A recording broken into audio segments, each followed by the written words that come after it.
რამდენიმე დღის წინ საქართველოს სუპერთასის ფინალი გაიმართა, სადაც ერთმანეთს გორის დილა და სტაირი დაუპირისპირდნენ. ამ შეხვედრაში უცნაური არაფერი არ მოხდა, მაგრამ მატჩის შემდეგ რაც მოხდა, ეს ჩემთვის ძალიან გასაკვირია.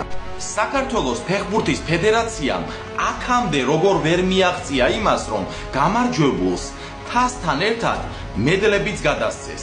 უბრალოდ პროფესორო მითხარი განარა დიდ სირთულეს წარმოადგენს, რომ ორივე გუნდი მედლები დავაჯილდოვოთ, ვერცხლით და ოქრო. ჩვენც ახლა ნამდვილი ოქრო და ვერცხლი არ გქონდეს რა ეს მედლები. საქართველოს სუპერთასს ვეძახით და ასე მშრალად.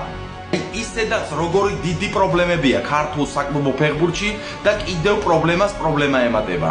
ყველაფერსო თავი დავანებოთ, გორის დილამ ეს თასი ისტორიაში პირველად მოიგო. ამ გუნდის ფეხბურთელებს სამახსოვროდ ხონდა დარჩეთ ეს. შეიძლება თამაშობენ აქ ისეთი ფეხბურთელები, რომელსაც მოუგია პირადად სუპერთასი, მაგრამ ამ გუნდში ძალიან ბევრი ისეთი ფეხბურთელია, ვისაც არ ექნება ეს ტიტული მოგებული. წარმოიდგინე, გამოდგა ხანი და შენ უკვე ხანში შეხვედი ხარ გორის დილას ფეხბურთელი, შვილები ყავს, შვილიშვილები ყავს, კედელი გაქვს, კედელზე მაისური გაქვს გაკრული და რაღაც სუვენირები, იძახი რომ აი საქართველოს სუპერთასი მოვიგე და სად არის მედალია? არა, მედალი არ მოუციათ, მარტო თასი მოგცეს, რომელიც გუნდის მუზეუმში დევს. პროფესორო, შეიძლება ახლა ძალიან ბევრს ლაპარაკობ ამ თემაზე, მაგრამ ეს ძალიან დიდი პრობლემაა. ისედაც ხომ ძალიან სუსტი ჩემპიონატი გვაქვს და ეს კიდევ დამატებით ფეხბურთელების უპატივცემულობაა. აი ეს არის სუპერთასის გათამაშება და კულმინაცია. დააკვირდით უბრალოდ კადრებს. მედალი არა ის კიდე. ომინდომე ახლა შენც სამახსოვრო მედლები, შენც ახლა ის მოიგე რა, ჩემპიონთა ლიგა. ასეთი მიდგომა გვაქვს რა, ჩავატარეთ, რაღაცა გამოვიტანეთ, სველი ბანერი რაღაცა, ის შარშანდელი ბანერი, მიუყვდეთ თასი, ავღმართეთ.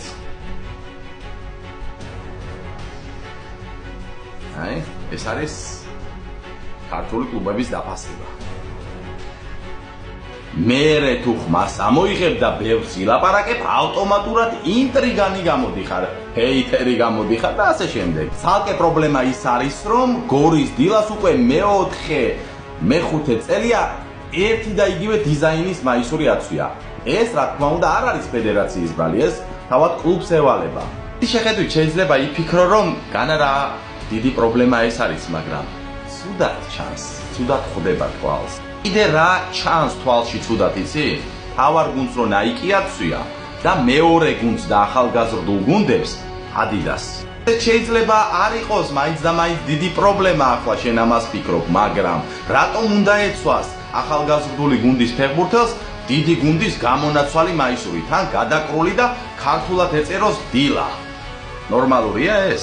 გუნდს საკუთარი მაისური არ უნდა კონდეს, გუნდის ეკიპირება არ უნდა კონდეს, თუ თავისი პირველი გუნდის გამონაცვალი მაისურები უნდა იცვას მთელი თავისი საფეხბურთო კარიერა. ამ რიგი პრობლემების შემდეგ მოდი და მოთხოვე შენ ახალგაზრდა ქართველ ფეხბურთელს საქართველოს ჩემპიონატში დარჩეს და კარიერის რაღაც ნაწილი აქ გაატარო. კი ბატონო, ამ ფეხბურთელს როცა გაუსწორდება, მაშინ წავა გუნდიდან და შენ არ უნდა გაამტყუნო. ქვეყნის სუპერთასის გამარჯვებული გუნდის ფეხბურთელებს შენ რომ ლატუნის მედლებს მაინც რო ვერ დაურიგებ, ის ფეხბურთელი ნებისმიერ პირველ შემოთავაზებაზე გუნდიდან გაიქცევა, ანუ ჩემპიონატიდან დაწყდება.